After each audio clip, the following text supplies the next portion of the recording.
on. Ladies and gentlemen, boys and girls, welcome to Husker Hype Radio. I'm Eddie Rosenthal. We're here with Aaron Worsfold and Dr. E-Rock. Nebraska, number 25 ranked Nebraska, folks. Last week beat Maryland 34-31 in a thriller, might I say, in College Park, Maryland. Thoughts, boys? Go. I'm grateful for the dub. Go ahead, Aaron. Go ahead. I'm just happy.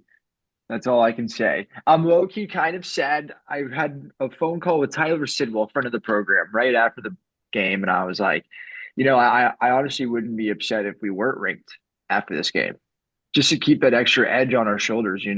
But overall, can't complain. Yeah. I mean, in this year though, I feel like the AP pool is kind of fraudulent though. It's like until it gets to the playoff rankings, who really gives a rat's ass? Yeah. Just win. Just win until that time comes. But no, Cincinnati ranked ahead of us. Yeah. Interesting. We're I saw 25th, they're 24th. I saw a tweet and it was like, if only these two teams played in a neutral site, then we could figure out who should be ahead of one another. Right. Eli, you're alive. I think you said a couple times in the stream chat that you're done. Yeah, yeah, we had a couple close calls during that game. I'll just say that. David had to talk me off the ledge a couple times, so we're alive. Like I said after the game, I laid down in the backyard, just had my shirt off, laying in the sun, just grateful for the Nebraska dub. It was a roller coaster in that game. We got real low, but we came all the way back up. At We what came all point way in the back night up. were you like, I overreacted? I'm back. At what point did that happen in the game? No. Dylan Raiola's second interception, that would set me off the ledge again if you threw that next week. That second interception or just didn't throw it out of bounds? Or is it a third? Yeah. Like, when did you realize, okay, we have a shot to win this game and I shouldn't be upset? Because Eddie kind of had that too. I was watching the podcast and even Eddie had that. You could see it on his face. The vibes were low. And then all of a sudden the ball started going crazy. And Emmett the Johnson's boys were run. hyping in. Emmett Johnson. Okay. I was going to say Luke Lindemeyer's first catch because that was like the beginning of it. But really, Emmett Johnson's 51-yard run. I was like, I lost my voice screaming. That was the play. Yeah, that was a magical run right there, dude. That's a guy putting the team on the back of his shoulders, and he says, "There's no way we're losing this football game." Yeah. That fired me up. Yeah. We're 5-1 on the year, man. I mean, I think the main part of this game that you look back at and you go, is the Dylan Raiola 3 interceptions. That's probably the biggest qualm that I have. Just the pick six, horrible. The one thrown to the sideline that it's like, buddy, throw it out of bounds. Yeah. What are we doing? Just throwing it on the fucking sideline where someone has the chance to make a. Maybe that's what he was thinking. Maybe one of my receivers can go up and grab it and make a play, but I don't know. The pick six, people are saying that it could have been Keelan Smith. Was that who was it? Or Quinn Clark? Or was it Cortez Mills today? But... Cortez Mills? Yeah, sorry, Cortez Mills. They were saying he broke the wrong way. Either way, it was an interception, turned into a pick six. And the first one could have been broke the wrong way as well. But I mean, just him after having those guys and going down and producing a game-winning drive, kind of setting that all beside and not letting it get to his head, that's some maturity right there. And that's something, like we said last week, this is a game that we don't win in the years past. This is the team came alive in the fourth quarter, put their fucking heads down, went down the field and scored. Dane Key, game-winning TD. Yeah. Gotta love it. To your point, even just the whole team, man, getting all the boys, basically two drives, because to go down and kick the field goal and then come back and then get the touchdown, both those drives nails. Holgerson's got a set of testicles on him. Yep. It was great, dude. Isaiah Hunter. And I was underwhelmed because I said this was the Dylan Raiola coming out game last podcast. I said that my highlight for the game is this Maryland game will be the game he comes out. And you take away three interceptions or two of them, maybe it's not a bad stat line, but I missed. This was the Emmett Johnson coming out game. This was But the he's Emmett been out. Johnson. But he's been out too. Second rusher in the Big Ten, eighth in the nation. Emmett Johnson is turning into be a dog, and I don't want to say too much stuff yet, but he's coming home for this next game on Friday. Guy's got something to prove to Minnesota, a team that didn't offer him.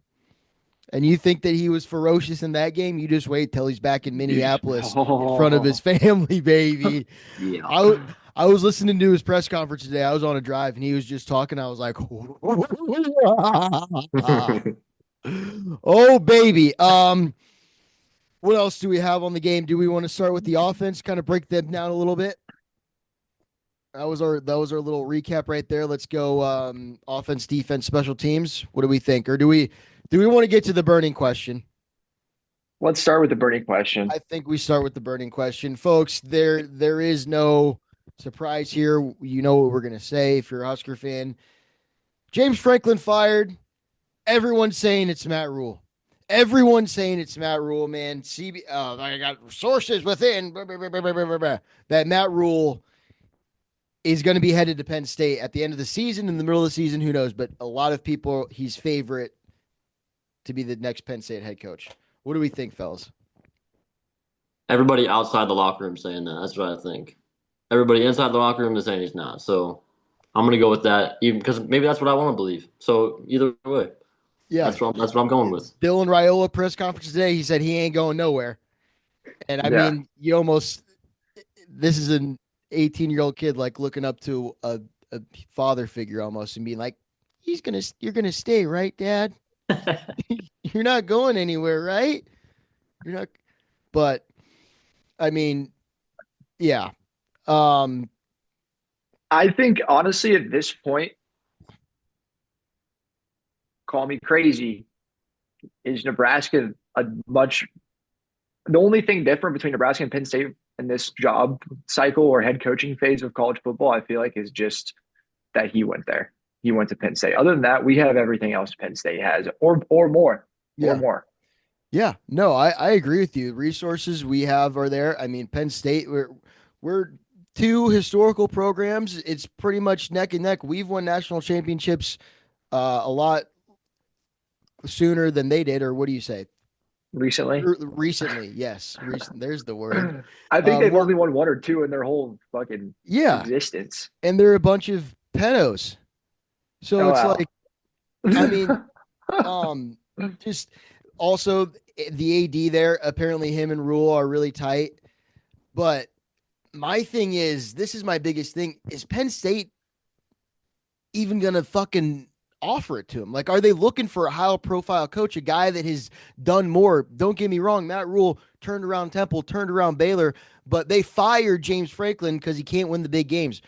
Yeah. Matt Rhule's record right now against top 25 teams is about the same as Franklin's, and I like Matt Rhule. I believe in him, but if you're a Penn State fan, do you really want Matt Rhule after you just fired James Franklin, a guy who fucking took you to was it the Final Four last year? Yeah. Yep. Yeah. It's 2 like weeks ago, you were a play away from beating Oregon. Yeah. Yeah.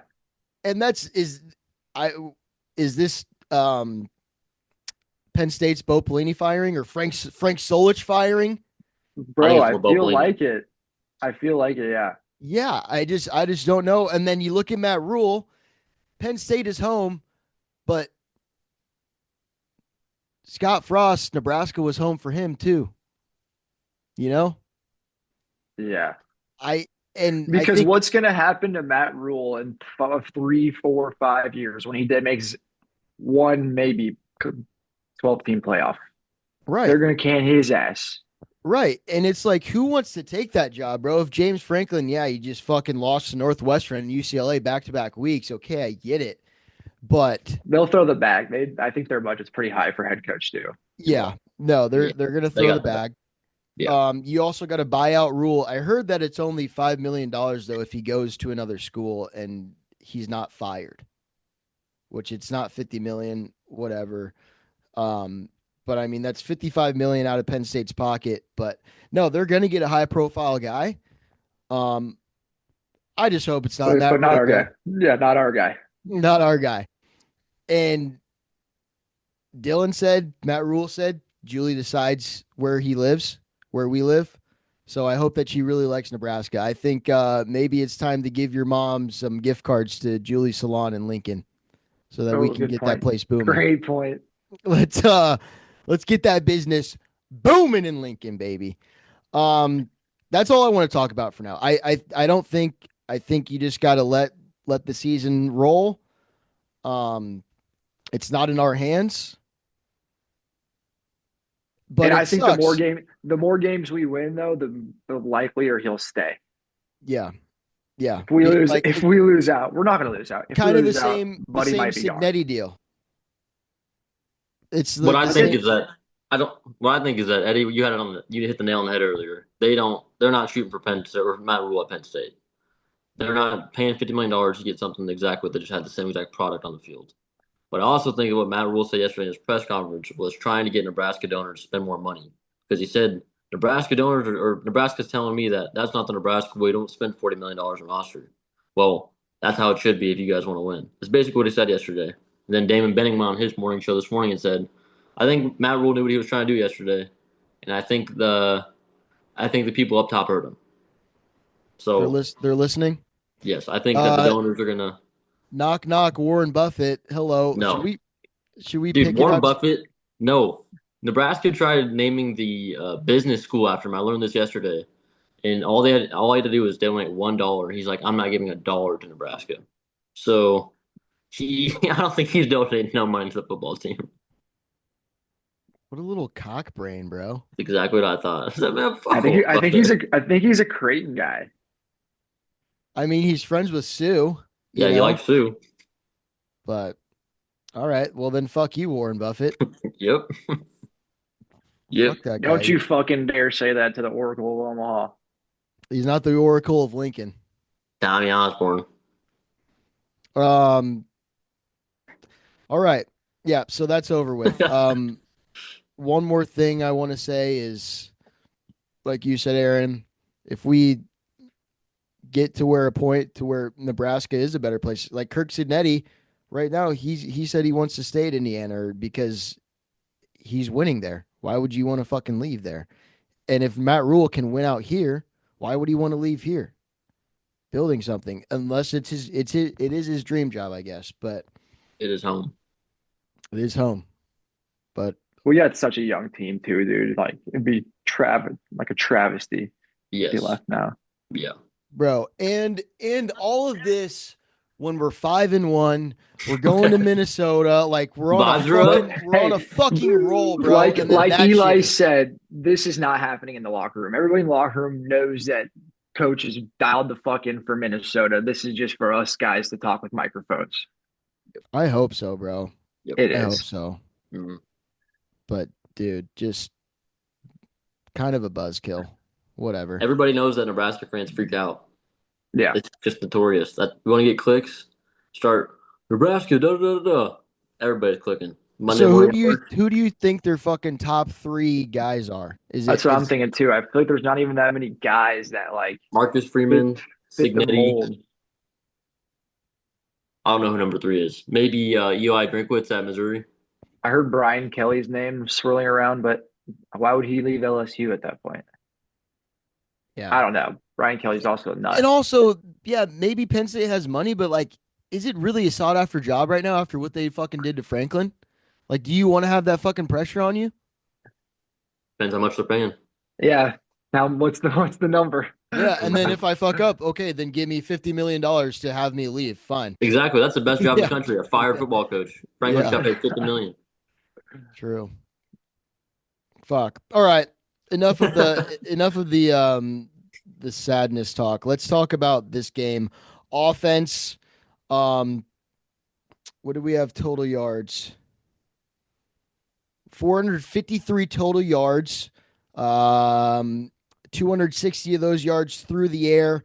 Emmett Johnson had 176 yards. Rushing yards total was,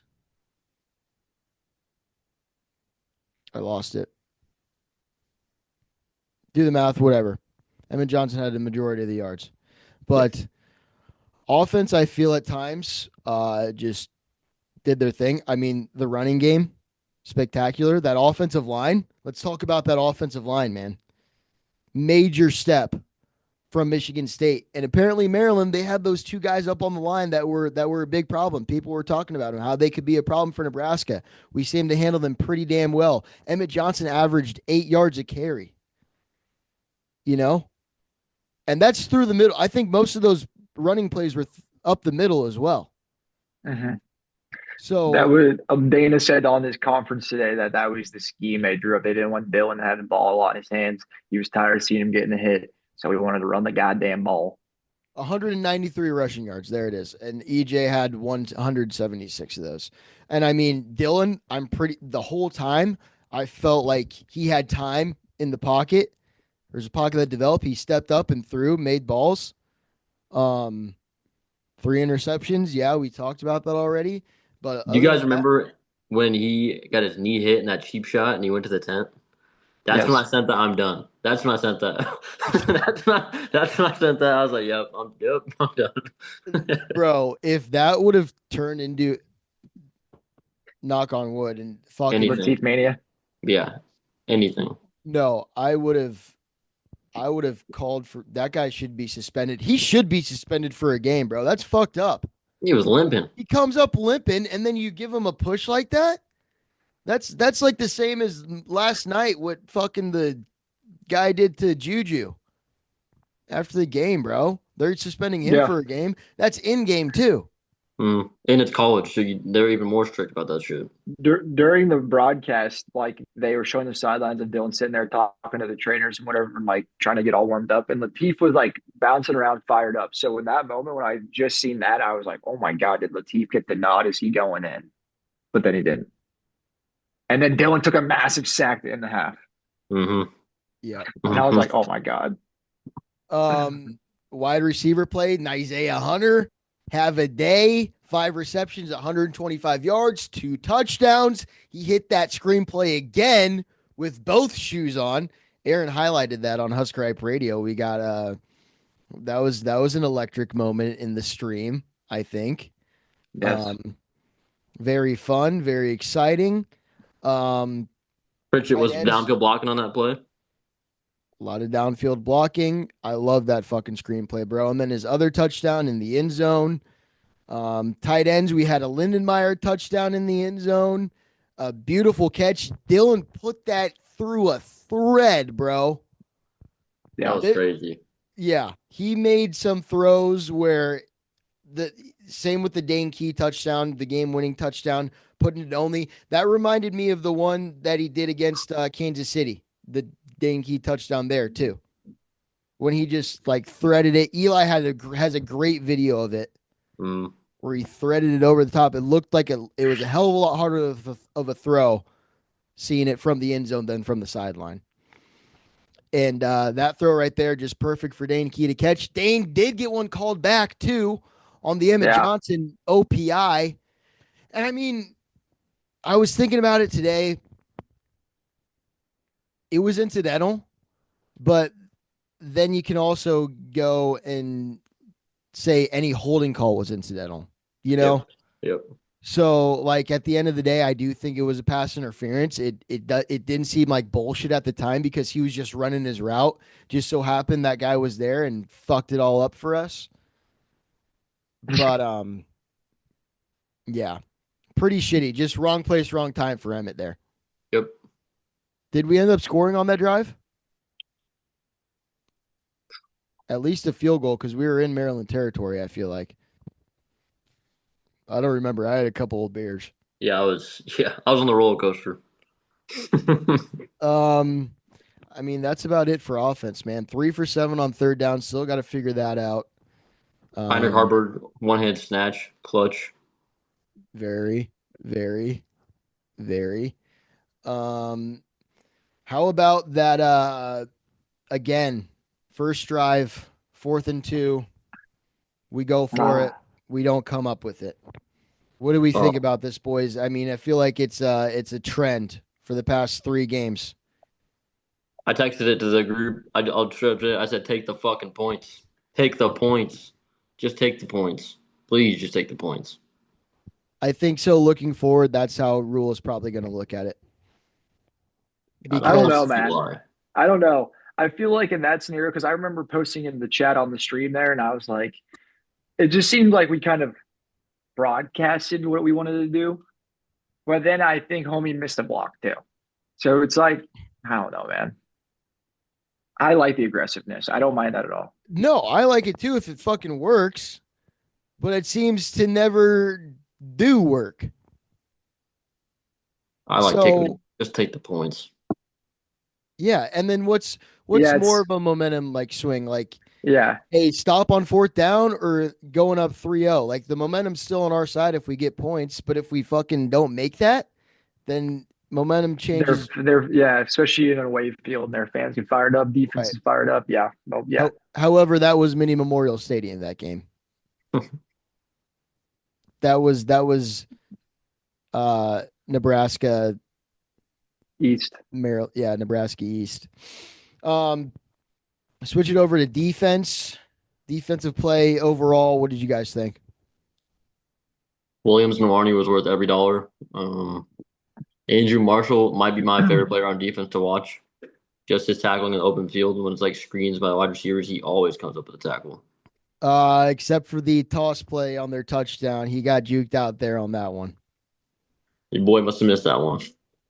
Yeah, he it was a one-on-one situation, and I mean they were at the 5, so it was pretty likely they were going to score, but on the play that they did, Andrew Marshall missed a tackle. I still think that open field tackling is a bit of an issue for Nebraska though, I definitely on the agree. perimeter. I mean, Andrew Marshall can make plays there, but I think Sire Wright needs to work on it a little bit.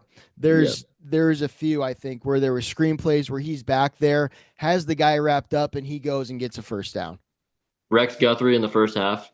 Don't know what was going on with Buddy, but it was bad. Yeah, even like for the quarterback too. Like because Butler said it today in his press conference. Like there's so many times where we're like kind of getting after him, but we just never get our hands on him or get him to the ground or any sort of hit on him. So it'd be nice to be able to get some fucking negative plays. It seems like those pressures, they don't really turn into sacks a lot. The quarterback scrambles and gets away and gets one down the field, whether it's an incomplete pass or a reception, but those pressures don't really turn into sacks or tackle for losses. We don't really blitz. Like a lot of 3-man fronts. I think we did a lot of 4-man too. Less than Michigan State, but I think we snuck it in more in the second half. I feel like a lot in the first half there was a lot of 3-man fronts. we snuck it in a little bit, Butler said we didn't bring 4 enough. There was not enough when he was asked that question. How do you think you brought 4 enough? He said not enough. No. He said he did more in the second half. And yeah. Well, I think too, a reason that maybe we might not have had a lot of sacks that game because Malik Washington was firing it off pretty quickly. You know, there was a lot of those screen plays, little crosses over the middle. They weren't taking that much deep shots. I mean, their long passing play was 25 yards. So, I mean, that's not extremely long. And they had a couple of those at the end of the drive where I think that might have been the 25-yard pass play where it went to the middle of the field on their last drive with a minute left. But yeah, Malik Washington put 250 yards on us. Aaron, we're still the number 1 pass defense in the nation. Still number 1. Number 1 pass defense in the nation, man. That quarterback's pretty damn good, man. Yeah, he is. That quarterback. I think he's good too. I think he won't be at Maryland next year. He'll be in the SEC. Rushing defense, 130 yards for Maryland. They average 4.6 yards a carry. I think that's a little high, something that we still need to work on. Again, I think that comes with perimeter tackling. I think we stuff them up the line pretty good. And also if you're rushing 3 guys, then those linebackers are going to get there. Probably they're going to get to the second level, but they're stopped at the second level. They're not breaking it for 10, you know?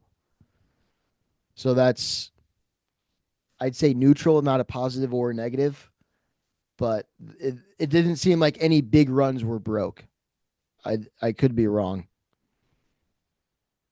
But there was a long of 28, and that there was like a stretch of like one or two back-to-back drives that they had that it seemed like number 25, Nolan Ray just had the ball every goddamn play. But other than that, I felt like we honestly the defense felt good overall. I was happy with the performance. Granted, 31 points let ups, so my 7, that's what 20 27, 24, 24 points actually let up on defense. Yeah. Dude, I don't know if you guys noticed this, but every time Deshaun Singleton gets a tackle, it is a massive hit. It is like a fucking gnarly massive hit. That receiver goes down immediately after Deshaun Singleton hits him, dude. It's like fucking it disobeys Newton's laws of physics. How fast that motherfucker hits the grass, dude. It's nuts. Look back at it. I'm telling you right now. Look back at it. Jesus. Look back at it. They might not be making people in wheelchairs stand up, but they're putting people in wheelchairs. There you go. Yep. I like that. Special teams, the man of the day, the scholarship earner, Kenneth Williams. 2 returns, 108 total yards. Got the scholarship after a game. Brought him down to the 10 there for that big return. And 162 total kickoff returns. Maryland had 35. I mean, that's big, bro. That is Mike Eckler effect right there. And that's something, shorter field position, you got to love that. You got to love that. Yeah. Like 165 total kick return yards, that's fucking crazy, dude. When was the last time we had a stat like that? Not a long time. Not in a long time. Kyle Cunanan, solid, 100% on all of his kicks. Archie Wilson had 1 pot for 20 yards. So it was a little lackluster performance from Archie, but good thing he only got on the field 1 time. I mean, but Dylan did have 3 interceptions. So I hope a couple more times would have been better. And turnover on downs, but yeah.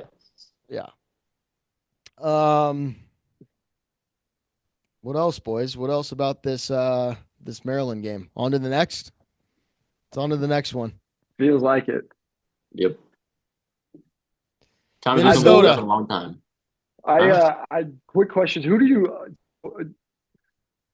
Here's who I said. Other than Dylan Rayola, who are our best offensive players? Here's who I said. Number 1's got to be Emmett Johnson. Number 2 so far, Isaiah Hunter. 3, Yep. JBJ. Is that a unanimous, or do you guys have any other thoughts? That's pretty. I think you're on the dot there, Aaron. JBJ and Dane Key are interchangeable, but yes, I agree with either one. Yeah.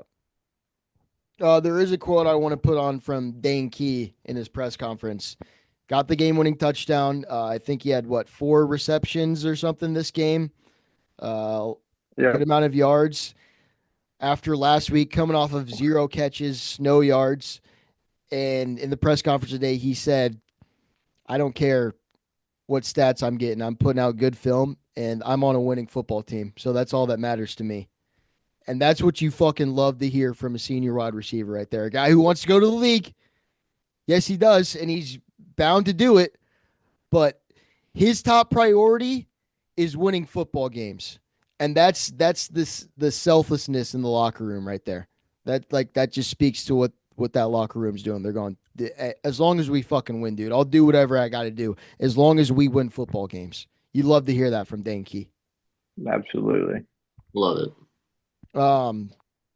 What else do we got here, boys? Let's get into Minnesota. Friday Night Lights, baby. Friday Night Lights. The last time we played Minnesota, Aaron was at the game. Prove me if I was. Aaron was at the game. Matt Rhule's first game as a Nebraska Cornhuskers. Nebraska Cornhusker Jeff Sims was our quarterback. Fuck me. the fumble on our last drive, or no, it was the interception. Excuse me, I don't remember what it was. It was some There were bullshit. a lot of things that. There was a lot of things. Yeah. That was when the football gods were not on our side. They were still, um, you know, teetering with us on if That they game like was us or not. terrible. But yeah, we're wearing all whites. A lot of Nebraska fans are calling these the surrender whites because last year against Indiana, we got fucking shit on wearing all whites.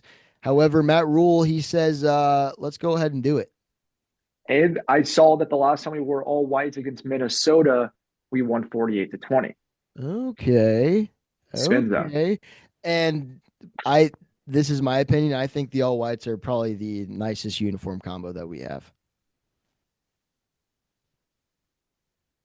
It's about the only out of ordinary combo we have. It's either red white, white red, or white white. We're gonna get black on black this year. Hey, Yeah. I like the all whites though. I think they're pretty fucking clean. The game lines, bro, they've been moving. Nebraska is now favored by 8.5. It opened up at 5.5, is what ESPN says, but I'm pretty sure I saw it as low as 4.5. I saw it. I saw it at 9.5 earlier today. 9.5. So I mean, the game line is moving up. Somebody might have bet $1 million on Nebraska. I don't know. That might be Warren Buffett. He's going to try to hedge his money to get some. He's a smart guy. Yeah, He's a smart guy. He wants to exactly. Over under is 46.5. Minnesota. What's our take on them this year, guys? It's a weird Minnesota team. They beat Purdue 27-20 last game at home. Only 30 rush yards for Minnesota. Minnesota had 262 total yards. Purdue had 460 something total yards. Minnesota still won the game. Turnovers. Very interesting to me. How many was it, Doctor? I don't know how many turnovers they forced. I want to say it was like 2 or 3. I know they scored on one actually. But no, I think Minnesota's gonna be a good matchup for us. I think that they don't really run the ball that great, and I think their defense is not great against the pass. So I think it's a good matchup for Nebraska. I can see why the lines are going up. It's kind of the same. 3 interceptions, 1 fumble. Okay, so Minnesota had 4 turnovers. Yeah. Okay. And we won when we had 3 turnovers. Well, no. Excuse me. Purdue had 4 turnovers. Minnesota. The reason why Minnesota won the game is yes. Right. 4 forced turnovers. Yes. But I mean, no, I think this game lines up kind of just how Maryland did. They pass the ball. They don't run the ball well. They try to pass, but we got the number 1 pass defense in the country. Their quarterback, he's a freshman. He has 1,200 something yards this year. What's his name? Drake Lindsay, 9 touchdowns, 3 interceptions. He's just a kid from Fayetteville, Arkansas. That's all he is. Just a simple, stupid no brain. We're gonna pick it apart. Drake Lindsay is objectively a good quarterback name, I would say though. Drake Lindsay. I think it's a good name. I'm sorry I said that, Drake. I didn't mean that. I think the story of the game here, though, we said it earlier in the podcast, is Emmett Johnson coming back home, dude. Yeah. Yep. And Dylan said it in his press conference. He goes, I mean, this is a big game for everyone in the locker room. Emmett means a lot to all the guys on the team, and they want to go out and win this thing for Emmett. He didn't get offered by Minnesota. I think it's the school he wanted to go to. Yep. So he came to Nebraska. I'm getting goosebumps right now talking about it, dude. This guy's going to go in to Minneapolis with all of his family there, family and friends, going to put on a fucking show, bro. I'm excited. And Dana's going to give the ball to Emmett Johnson on this game. Oh, yeah. Oh, yeah. Yeah. Oh, yeah. Yeah.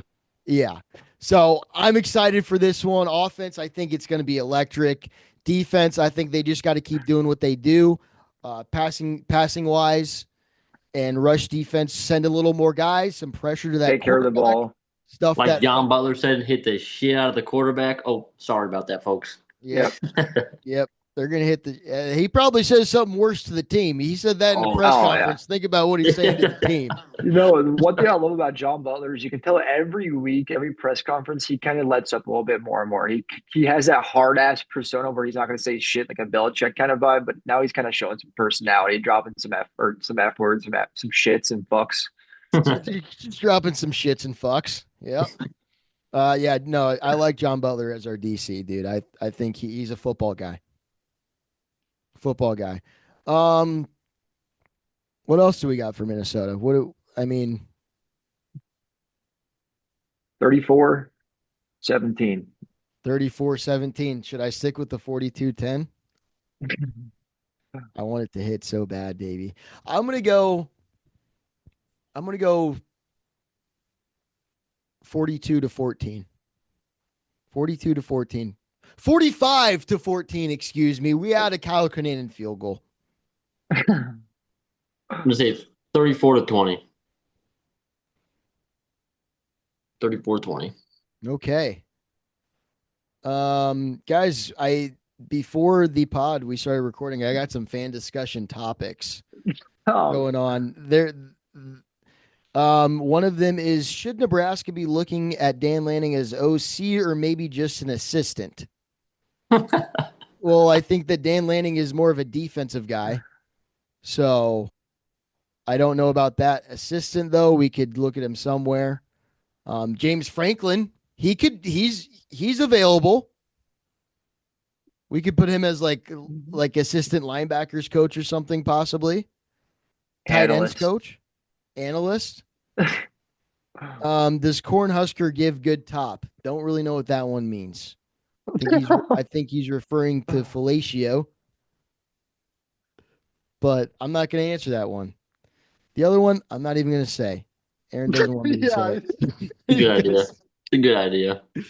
And then negative fans. What do we think about negative fans? Let's just tease it quick. Eddie typed in the topic in the document, and I typed in next to it, no. Like, we're not fucking bringing this one up, man. Negative fans, guys. I was one of them during this week, so I mean, on Saturday I was being negative for a little bit. I think right you now, put your flag in the negative fan hill, dude. You're the face of the negative fans. If we're gonna get real, and you've admitted that. Yeah, it is what it is. Well, I think, but now we got to look at every week as a win is a win in the Big Ten. Okay. Mm-hmm. I don't care who the fuck we're playing. If we win by 1.2 points, that's what Matt Rhule said at the beginning of the year, and now I'm starting to see why he said that, because this conference is tough, dude. This is better. This is the better conference than the SEC. Let's remember that. And every fucking week, it's any given Saturday. Do you really think we're better than the SEC? Yes, motherfucker. We're not. All right, Eli, shut the fuck up, dude. E-Rock just wants to announce his new podcast, the SEC Network. Yeah, you're gonna join Paul Fine. You're gonna take over Paul Feinbaum's spot on ESPN or something, dude. No, I would be in the Big Ten every day. I like the Midwest more, but I mean, if we're being realistic, more NFL players come from the South. Better football teams are down there. I mean, it is what it is. Last 2 years, who won the national championship? Big Ten. Okay. Twice. Yep. Okay. Yep. All right. Games this weekend, boys. Any of them excite you? I think what's the Big Ten game that I was looking at that Georgia's playing Ole Miss. SEC. Ole Miss. Eli's going to be watching that. Ole Miss sleeper. Ole Miss sleeper. I like Ole Miss. I like Lane Kiffin. I like Lane Kiffin. I like that running back that should have gone to Nebraska, Quan Lacey. I remember when he committed. I was excited. LSU's playing Vanderbilt. We have Oregon's playing Rutgers. Eddie, Tennessee and Alabama. Eddie, you should have posted on the story last week. You called Utah beating Arizona State because Jeff Sims was starting for them, and that was great. And I won a bet because of that. Thank you, Eddie. You're welcome. You were 100% spot on. You're welcome. USC's playing Notre Dame. That could be a good one. It's at Notre Dame. That's always a good one. That's a classic game. Hope USC wins. I'd love to have Nebraska win out until we play USC. USC win out until we play Nebraska, and then college game day in Nebraska. Love to see that. Woo! Baby. Would love to see that. Yeah, guys, less than a minute left. They're gonna cut us off here soon, but that's about it. Bleed red, shake corn, and go big red. Washington's Friday, going to beat remember, Michigan this folks, week. live